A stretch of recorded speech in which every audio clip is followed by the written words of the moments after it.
Welcome to IBTV. Tungabhadra నదిలో స్నానానికి వెళ్లిన నలుగురు ప్రమాదవశాత్తు మునిగి మృతి చెందిన ఘటన కలకలం రేపింది. రాయచూరు జిల్లా మాన్వి తాలూకా కూల్ది గ్రామానికి చెందిన వారు కందుకూరు గ్రామంలో జరిగిన వివాహానికి హాజరయ్యారు. అనంతరం నది వద్దకు వెళ్లి స్నానం చేస్తుండగా లోతైన నీటిలోకి వెళ్లి ఇద్దరు మహిళలు, ఇద్దరు యువకులు మునిగిపోయారు.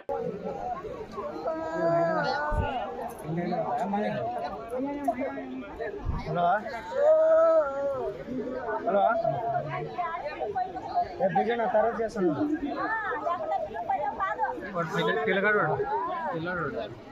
హలో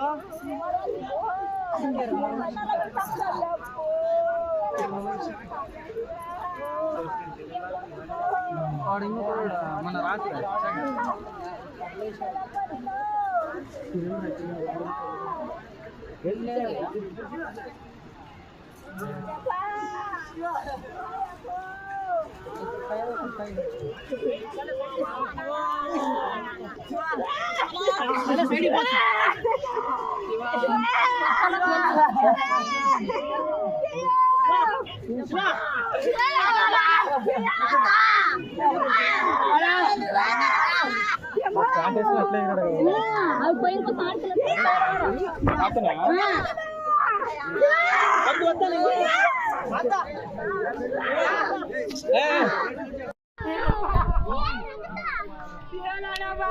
ఇది